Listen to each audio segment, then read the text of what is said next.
नमस्कार बच्चों, मैं सुरुचि सामरिया राजस्थान सरकार और वेदांता के CSR इनिशिएटिव की कक्षा में आप लोगों का स्वागत करती हूँ, जिसके टेक्निकल पार्टनर है मिशन ज्ञान।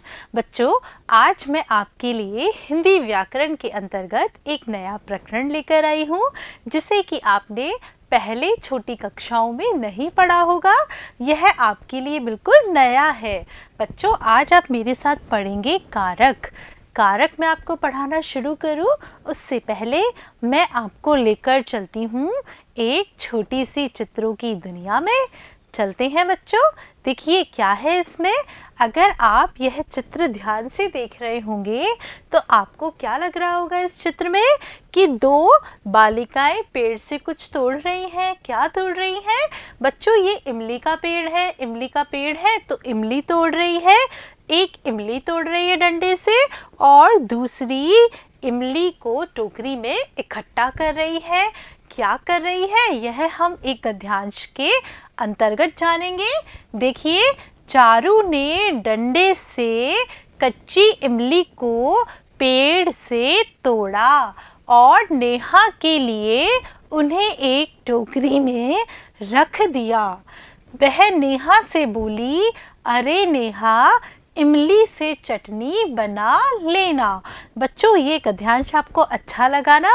मैं अब आपसे इस गद्यांश से संबंधित कुछ प्रश्न पूछने वाली हूँ, जिसे कि आप बताएंगे और आपकी सुविधा के लिए मैंने यह गद्यांश यहाँ पर लिख दिया है, जो कि आप पढ़ेंगे और पढ़कर मेरे कुछ सवालों के जवाब देंगे। देखिए, चारू ने डंडे से कच्ची इमली को पेड़ से तोड़ा और नेहा के लिए उन्हें एक टोकरी में रख दिया।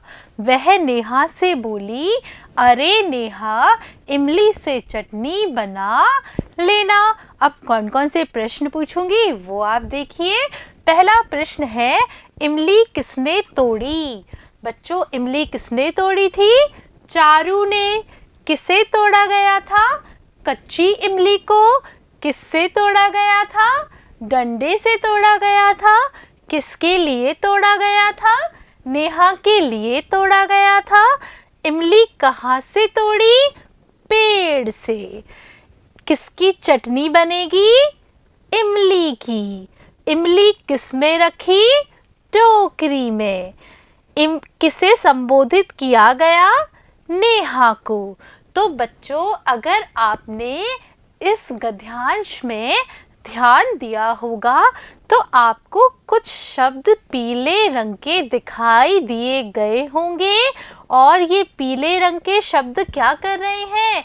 ये जो पीले रंग के शब्द हैं वो इस वाक्य में संज्ञा या सर्वनाम से क्रिया का संबंध बता रहे हैं। बच्चों, यही हमारे कारक होते हैं जो क्या करते हैं? संज्ञा सर्वनाम का हमारे वाक्य में क्रिया से तथा अन्य शब्दों से संबंध का बोध कराते हैं। देखिए, कारक का शाब्दिक अर्थ है करने वाला। क्या करने वाला?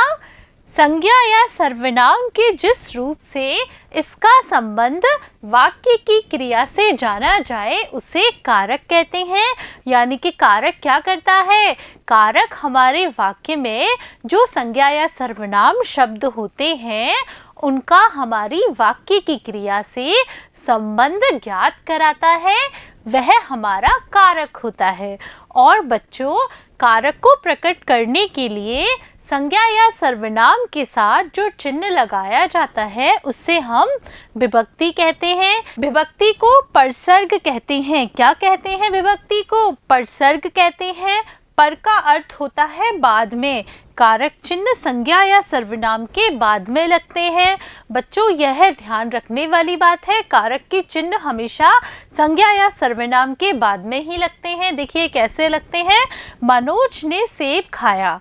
यहाँ पर मनोज क्या है? मनोज हमारा संज्ञा शब्द है और सेब खाना क्या है? हमारी क्रिया है। और जो ने क्या है? ने हमारे कारक का चिन्ह है जो कि हमारे संज्ञा शब्द के बाद में लगा है। और इस मनोज शब्द का संबंध ने के द्वारा खाने की क्रिया से हो रहा है। बच्चों यही हमारा कारक है। पेड़ से पत्ते गिर रहे हैं, यहाँ पर भी संज्ञा शब्द के द्वारा संज्ञा शब्द के बाद में से शब्द लगाया है। तोता डाल पर बैठा है। बच्चों यहाँ पर भी पर जो शब्द है वह हमारे कारक का चिन्ह है। शिक्षक छात्रों को पढ़ा रहा है। बच्चों इन वाक्यों में आए जो प्रसर्ग हैं वो संज्ञा या क्रिया के संबंध को प्रकट कर रहे हैं। यहाँ पर जो चिन्ह आए हैं वो संज्ञा और क्रिया के संबंध को प्रकट कर रहे हैं। पेड़ हमारा संज्ञा है, गिरना हमारी क्रिया है, तोता हमारे संज्ञा शब्द है, बैठना हमारी क्रिया है, शिक्षक हमारे संज्ञा है, पढ़ाना उसकी क्रिया है। और इन संज्ञा शब्दों का क्रिया से संबंध ने, से, पर, को के द्वारा प्रकट हो रहा है। बच्चों यही हमारे कारक करते हैं। देखिए हिंदी में कारक के 8 भेद होते हैं। कौन कौन से 8 भेद होते हैं? कर्ता कारक, कर्म कारक, करण कारक, संप्रदान कारक, अपादान कारक, संबंध कारक, अधिकरण कारक और संबोधन कारक। बच्चों आप अपनी नोटबुक में इन कारक के 8 भेदों को लिख भी सकते हैं। देखिए आगे कारक के जो 8 भेद होते हैं उन 8 भेदों का एक विभक्ति चिन्ह भी होता है और इनके लक्षण भी होते हैं जिन्हें कि हम इस तालिका के द्वारा समझेंगे। देखिए पहला है कर्ता कारक। कर्ता कारक का विभक्ति चिन्ह होता है ने और कर्ता कारक का लक्षण क्या होता है? क्रिया को करने वाला क्या होता है? हमारा कर्ता होता है। कर्म कारक, कर्म कारक का विभक्ति चिन्ह है को और इसका लक्षण होता है कि जिस पर क्रिया हो रही है वह हमारा कर्म कारक होता है। करण कारक, करण कारक का विभक्ति चिन्ह है से, के द्वारा जिस साधन से क्रिया की जाए वह इसका लक्षण है। संप्रदान कारक, संप्रदान कारक की विभक्ति चिन्ह है को और के लिए, जिसके लिए क्रिया हो वह इसका लक्षण है। फिर देखिए अपादान कारक, अपादान कारक का विभक्ति चिन्ह है से, यहाँ पर पृथकता का भाव होता है और इसका लक्षण होता है जहाँ अलग होने का भाव हो वहाँ पर अपादान कारक होता है। संबंध कारक का विभक्ति चिन्ह है का, के, की, रा, रे, री, लक्षण है जिससे संज्ञा का अन्य पदों से संबंध ज्ञात हो।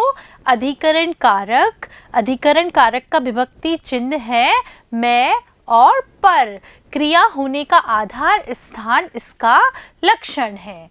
संबोधन कारक के विभक्ति चिन्ह है हे और अरे, जिससे संबोधित किया जाए इसके लक्षण हैं। बच्चों इन कारक और इनके विभक्ति चिन्हों को आप ऐसे भी याद कर सकते हैं कर्ता ने, कर्म को, करण से, संप्रदान को के लिए, अपादान से अलग, संबंध का, के, की, रा, रे, री, अधिकरण में, पे, पर, संबोधन हे और अरे।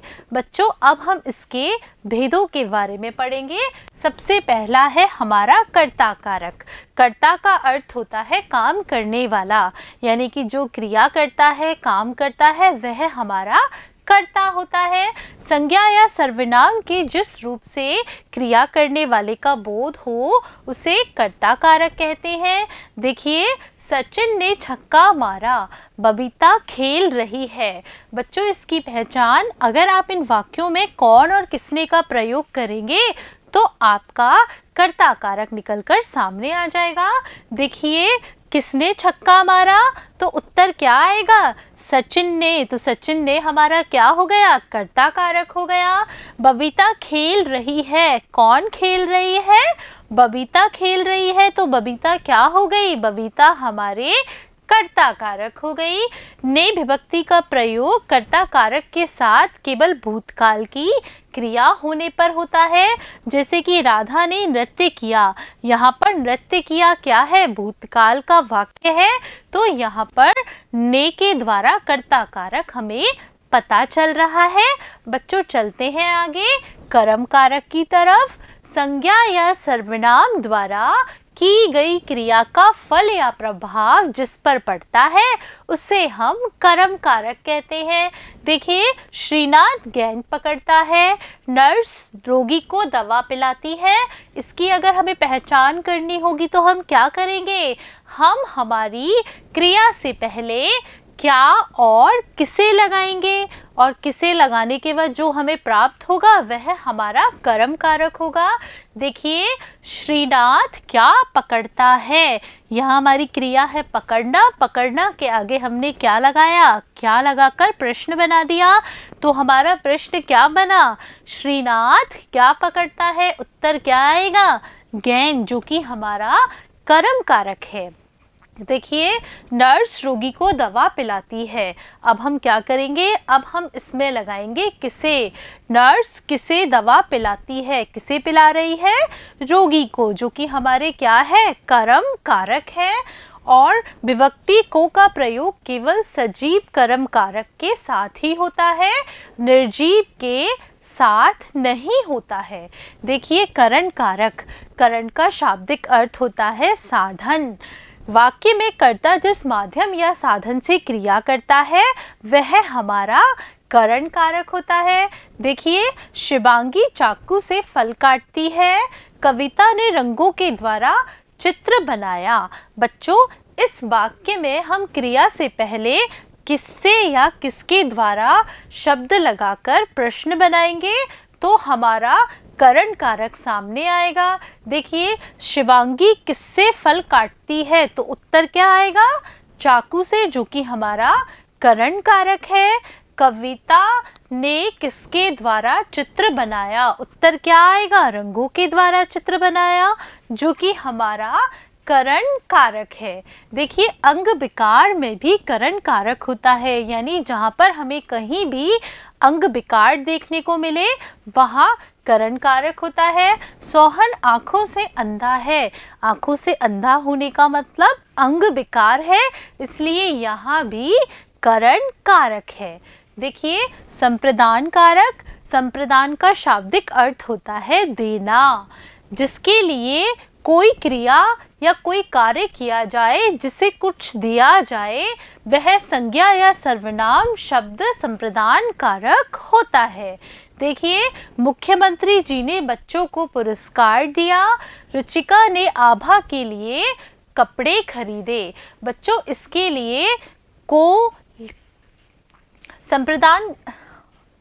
संप्रदान कारक में को के लिए परसर्ग का प्रयोग होता है। अगर हमें इसकी पहचान करनी हो तो हम क्रिया से पहले किसको और किसके लगाकर प्रश्न बनाते हैं। देखिए, मुख्यमंत्री जी ने किसको पुरस्कार दिया? बच्चों को उत्तर आ गया, तो यह हमारा संप्रदान कारक हो गया। रुचिका ने किसके लिए कपड़े खरीदे? तो हमारा उत्तर क्या आया? आभा के लिए खरीदे, तो आभा के लिए क्या हो गया? हमारा संप्रदान कारक हो गया। फिर देखिए, अपादान कारक। अपादान का अर्थ होता है पृथक होना या अलग होना। संज्ञा के जिस रूप से एक वस्तु या प्राणी का दूसरी वस्तु या प्राणी से अलग होने का भाव प्रकट हो, उससे हम अपादान कारक कहते हैं। इसका परसर्ग से होता है और इसकी पहचान क्या है? हम क्रिया से पहले कहाँ से और किससे लगाकर प्रश्न करते हैं और इससे जो हमें उत्तर प्राप्त होता है वह हमारे अपादान कारक होते हैं। देखिए, अपादान कारक की विभक्ति से का प्रयोग पृथकता के अलावा अन्य अर्थों में भी होता है, जैसे कि डर, भय, लाज, शर्म, शिक्षा, प्रारंभ, दूरी, तुलना, पहचान। देखिए, पेड़ से पत्ता गिरता है, यहाँ पर अलग होने का भाव है। पुजारी कुत्ते से डरता है, यहाँ पर डरने का भाव है, इसलिए यहाँ पर अपादान कारक है। बहू ससुर से लजाती है, लज्जा या लाज के कारण यहाँ पर अपादान कारक है। राधा मोहन से नृत्य सीखती है। बच्चों, यहाँ शिक्षा का भाव है, सीखने का भाव है, इसलिए यहाँ पर अपादान कारक है। जयपुर से दिल्ली 300 किलोमीटर दूर है, यहाँ पर दूरी का भाव होने के कारण अपादान कारक है। राधा सीता से लंबी है। बच्चों यहाँ पर तुलना की जा रही है। तुलना करने के कारण यहाँ अपादान कारक है, वह जोधपुर से है। इस वाक्य में पहचान की जा रही है, पहचान बताई जा रही है, इसलिए यहाँ पर अपादान कारक है। संबंध कारक संज्ञा अथवा सर्वनाम के जिस रूप से एक वस्तु या व्यक्ति का दूसरी वस्तु या व्यक्ति से संबंध पता चलता है, उसे हम संबंध कारक कहते हैं। संबंध कारक में का, की, के, रा, री, रे, ना, नी, ने परसर्गों का प्रयोग होता है। देखिए, आशिमा का घर आ गया, जॉन की पुत्री नेपाल गई। इसमें क्या करते हैं, वाक्य में प्रयुक्त कर्म से पहले किसका, किसकी, किसके शब्द लगाकर जो हम प्रश्न बनाते हैं, उससे जो उत्तर मिलता है वही हमारा संबंध कारक होता है। जैसे कि किसका घर आ गया, आशिमा का घर आ गया। जॉन की पुत्री, किसकी पुत्री नेपाल गई, जॉन की पुत्री नेपाल गई। यह हमारे संबंध कारक का उदाहरण है। देखिए, अधिकरण कारक संज्ञा या सर्वनाम के जिस रूप से क्रिया के आधार, समय और स्थान का बोध होता है। यानी बच्चों ध्यान दीजिए, संज्ञा या सर्वनाम के जिस रूप से क्रिया होने के आधार, समय और स्थान का बोध होता है, वह हमारा अधिकरण कारक होता है। जैसे कि शेर जंगल में रहता है, चिड़िया पेड़ पर बैठी है। अधिकरण कारक में पर परसर्गों का प्रयोग होता है और इसकी पहचान क्या है, क्रिया से पूर्व कहाँ, कब और किसमें शब्द लगाने पर जो उत्तर मिलता है वह हमारा अधिकरण कारक होता है। अब हम पढ़ेंगे अंतिम कारक, संबोधन कारक। क्या है यह, संज्ञा या सर्वनाम। बच्चों, ये सर्वनाम लिखा हुआ है, देखिए सर्वनाम। संज्ञा या सर्वनाम के जिस रूप में किसी को बुलाने, पुकारने या चेतावनी देने का भाव प्रकट हो, उसे संबोधन कारक कहते हैं। देखिए, अरे बच्चों मन लगाकर पढ़ो, हे ईश्वर सबकी रक्षा करो। संबोधन कारक की विभक्ति का प्रयोग सदैव वाक्य के प्रारंभ में किया जाता है। संबोधन कारक के बाद संबोधन चिन्ह या अल्प विराम का प्रयोग करते हैं। तो बच्चों, आज आपने मेरे साथ कारक पढ़े, कारक के भेद पढ़े। बच्चों, आपको कारक और उसके भेदों के बारे में अच्छी तरह से जानकारी हो गई होगी। अच्छे तरीके से आपको ये कारक समझ में आ गए होंगे। बच्चों, अगर आपको कारक समझने में कोई परेशानी होती है तो आप वापस इस कारक को देखिए और समझिए। आप चाहें तो इन कारक को अपनी नोटबुक में भी लिख सकते हैं। धन्यवाद बच्चों।